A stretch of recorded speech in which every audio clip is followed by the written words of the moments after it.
Nobody tells you this when you're growing up. Teachers praise it, parents encourage it, movies reward it. Being nice is supposed to make life easier. So you learn to share, you learn to be polite, you learn not to upset people. And for a while, everything seems fine.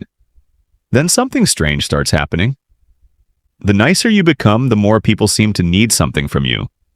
A favor, your time, your attention, your energy. At first, it feels good, useful even. Being needed gives people a sense of purpose. But over time, that feeling begins to change. The favors get bigger. The requests become more frequent. The expectations quietly rise. And one day you find yourself doing things you never wanted to do for people who barely notice you're doing them. Not because they're evil, not because they're trying to manipulate you, but because humans adapt incredibly fast. In psychology, there's a concept called habituation. The more often we experience something, the less we notice it. A new phone feels exciting for a week. A promotion feels amazing for a month. Eventually, both become normal. The same thing happens with kindness. What once looked generous slowly becomes expected, and expectations have a strange ability to erase gratitude. That's why some of the nicest people you know secretly feel invisible. Not ignored, invisible. They're constantly giving, yet somehow nobody seems to notice the cost. The weird part is that most people don't become overly nice because they're kind. They become overly nice because they're afraid. Not afraid of physical danger. Afraid of social consequences. Afraid of disappointing people. Afraid of being disliked. Afraid of creating tension. And honestly, that fear makes perfect sense. For most of human history, belonging wasn't optional. Thousands of years ago, being rejected by your tribe could dramatically reduce your chances of survival.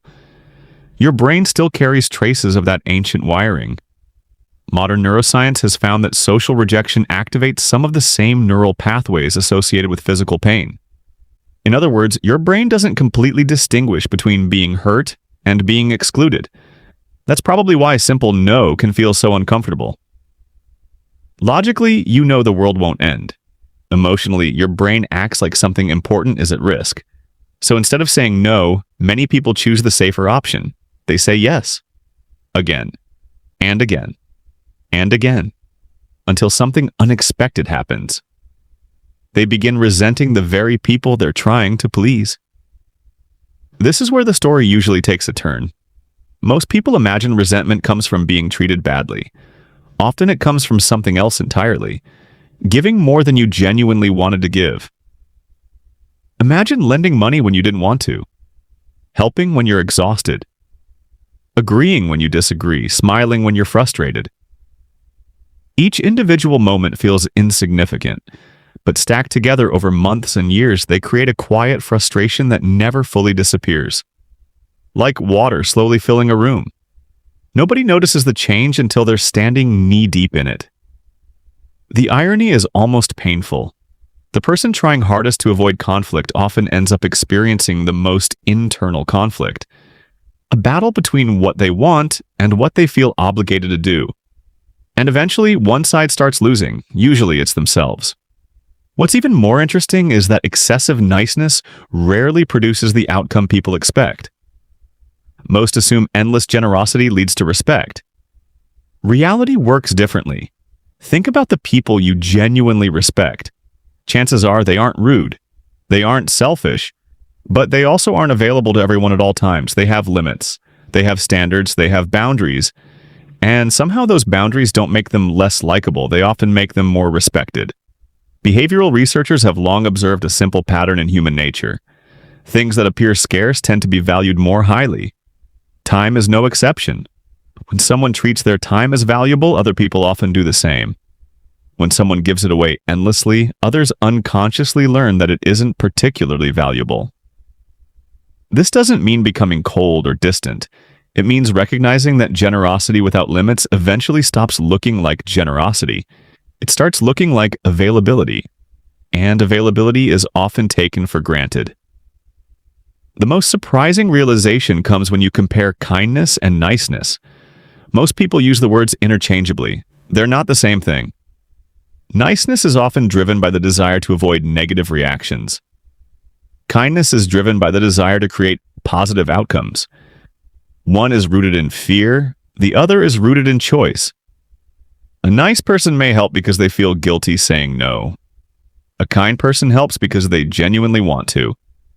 From the outside, both actions can look identical. Inside, they're completely different experiences. One leaves you drained. The other leaves you fulfilled. Maybe that's why some people seem endlessly generous without becoming bitter. They aren't helping everyone. They're choosing who, when, and how to help. Their kindness is intentional, not automatic. And that difference changes everything. Because the real danger of being too nice isn't that people will use you. Some will, most won't. The real danger is much quieter than that. It's waking up one day and realizing you've spent years building a life around other people's expectations. A life where everyone knows what they can ask from you, but nobody knows who you actually are, including yourself. At that point, the problem is no longer kindness. The problem is disappearance. Your own, and maybe that's the dark truth nobody talks about. Being too nice doesn't usually destroy your life all at once. It happens gradually. A few uncomfortable yeses, a few ignored feelings, a few boundaries left unspoken, until one day you look around and realize you've become a supporting character in your own story. The solution isn't becoming harder, it isn't becoming colder, and it certainly isn't becoming selfish. It's learning that caring about other people and caring about yourself were never supposed to be opposites. Because the healthiest people aren't the ones who always say yes. They're the ones who know when yes is genuine and when no is necessary. And that small distinction can change the entire direction of a life. Sometimes the strongest boundary is a single word. No. Not spoken with anger.